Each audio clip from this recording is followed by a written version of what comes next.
चलिए बात अब एक बड़ी सियासी खबर की करते हैं। मध्य प्रदेश कांग्रेस को बहुत बड़ा झटका लगा। पूर्व मंत्री दीपक सक्सेना ने कांग्रेस से इस्तीफा दे दिया और पार्टी के सभी पदों से इस्तीफा दिया।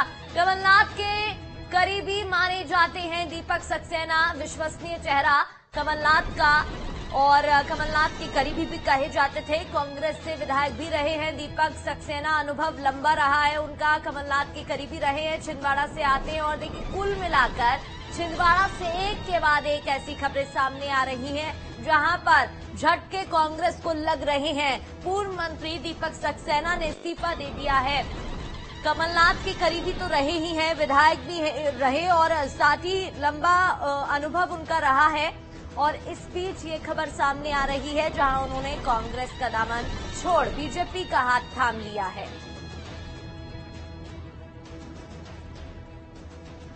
और चलिए ग्राफिक्स के जरिए अब आपको समझाते हैं कि इस्तीफा देने के बाद दीपक सक्सेना ने कमलनाथ को पत्र लिखा। उस पत्र में क्या कुछ लिखा गया है आपको दिखाएंगे। देखिए, आदरणीय भैया, आपके द्वारा मुझ जैसे किसान पर विश्वास एवं भरोसा कर सक्रिय राजनीति में जोड़ने और परिवार का सदस्य मानने के लिए मैं सदैव आपका ऋणी एवं आभारी रहूंगा। आपके द्वारा मुझे राजनीति में सक्रिय कर अध्यक्ष जिला सहकारी केंद्रीय बैंक छिंदवाड़ा कांग्रेस पार्टी की ओर से मुझे विधायक उम्मीदवार बनाया गया। मध्य प्रदेश शासन में कांग्रेस सरकार के दौरान 2 बार मंत्री भी बनाया गया। साल 2003 के विधानसभा चुनाव में चुनाव हारने के बाद आपके द्वारा मुझ पर भरोसा कर पुनः विधानसभा उम्मीदवार बनाया गया, जिसके लिए मैं माननीय स्वर्गीय श्री राजीव गांधी जी, माननीय श्रीमती सोनिया गांधी जी, माननीय कमलनाथ जी का आभारी रहूंगा। आपके द्वारा मुझे 2 बार विधायक प्रतिनिधि भी बनाया गया, जिसके लिए मैं सदैव आपका आभारी रहूंगा।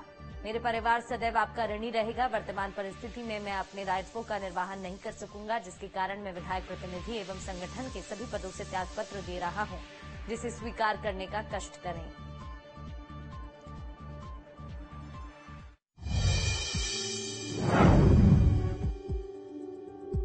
आपके द्वारा मुझे राजनीति में सक्रिय कर अध्यक्ष जिला सहकारी केंद्रीय बैंक छिंदवाड़ा कांग्रेस पार्टी की ओर से मुझे विधायक उम्मीदवार बनाया गया। मध्य प्रदेश शासन में कांग्रेस सरकार के दौरान 2 बार मंत्री भी बनाया गया।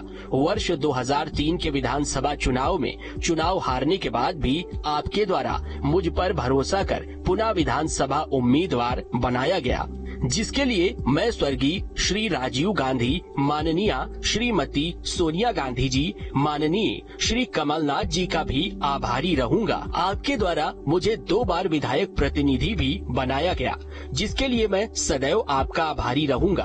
मेरा परिवार सदैव आपका ऋणी रहेगा। वर्तमान परिस्थिति में मैं अपने दायित्वों का निर्वहन नहीं कर सकूंगा, जिसके कारण मैं विधायक प्रतिनिधि एवं संगठन के सभी पदों से त्यागपत्र दे रहा हूं, जिसे स्वीकार करने का कष्ट करेंगे। सादर सहित आपका दीपक सक्सेना।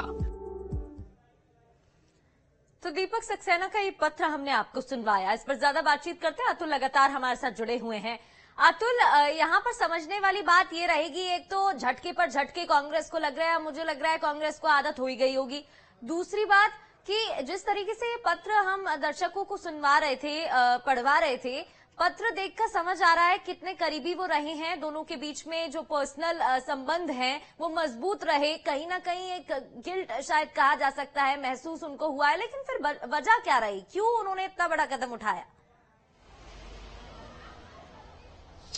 देखिए, बिल्कुल दीपक सक्सेना उन नामों में शामिल है कमलनाथ के लिए जो उनपे वो उनके सिपह सलार के रूप में हमेशा से मौजूद रहे हैं और काफी विश्वसनीय जब नाम लिया जाता था कमलनाथ का, तो दीपक सक्सेना का छिंदवाड़ा में नाम सबसे ऊपर रहा करता था। हालांकि देखिए ये पत्र रहा और पत्र वायरल भी हुआ और हमने अपने दर्शकों को भी दिखाया कि किस तरीके से अभी भी जब उन्होंने पत्र लिखा तो कमलनाथ जी का नाम ना लेते हुए उन्हें भैया करके संबोधित किया। इससे हम इस बात का कहीं ना कहीं वो मान सकते हैं कि कितने करीबी दीपक सक्सेना कहीं ना कहीं कमलनाथ के रहे होंगे। इसलिए कहीं ना कहीं इस बात को हम मान के चल रहे हैं कि देखिए कांग्रेस से ज्यादा ज्यादा बड़ा झटका इस समय कमलनाथ के लिए है, क्योंकि कमलनाथ जिस समय सबसे ज्यादा जरूरत अपने करीबियों की थी, उस दौरान ही दीपक सक्सेना ने इस तरीके का पत्र लिखा और अपने तमाम पदों से जो इस्तीफा दे दिया। देखिए, सूत्रों के हवाले से हमारे पास जो बड़ी खबर आ रही है ये है कि दीपक सक्सेना आज शाम तक बीजेपी में भी शामिल हो सकते हैं, और अगर ऐसा हुआ तो जिस तरीके से हम देख रहे हैं कि बीजेपी मिशन 29 के तहत खासतौर पर छिंदवाड़ा पे जिस तरीके से फोकस कर रही है, जो एक रणनीति तैयार की गई है और छिंदवाड़ा में कमलनाथ को घेरने के लिए जो एक चक्रव्यूह रचा है, तो उस चक्रव्यूह में कहीं ना कहीं बीजेपी कामयाब होते हुए दिखाई दे रही है और कमलनाथ और नकलनाथ कहीं ना कहीं छिंदवाड़ा में बीजेपी के चक्रव्यूह में फंसते हुए नजर आ रहे हैं। हालांकि देखिए, अभिमन्यु क्या नकलनाथ बन पाएंगे ये तो परिणाम बता पाएंगे, लेकिन कहीं ना कहीं इस समय इस बात को समझना होगा कि आखिर इस तरीके से भगदड़ क्यों मची हुई है। देखिए, कहीं ना कहीं जिस तरीके से तमाम जो कार्यकर्ता है वो इस बात का, और खासतौर पर दीपक सक्सेना इस बात का तो जिक्र कर रहे हैं कि कमलनाथ तो उन्हें कई महत्वपूर्ण पदों पर रखा। हालांकि जब कमलनाथ की सरकार रही, यानी 15 माह की जब कार्यकाल रहा, तो उस समय प्रोटेम स्पीकर के रूप में भी दीपक सक्सेना को सामने कमलनाथ ने लाया था। लेकिन ये दूरियां कैसे बढ़ी? देखिए, किस तरीके से एक मान के चला जा सकता है कि जिस तरीके से कमलनाथ को जब पीसीसी चीफ के पद से हटाया गया था, तो उस समय भी दीपक सक्सेना ने खुल के इस बात का विरोध किया था कि कहीं ना कहीं इस बात का जिक्र किया गया था कि कमलनाथ का ये अपमान किया गया है। और उसके बाद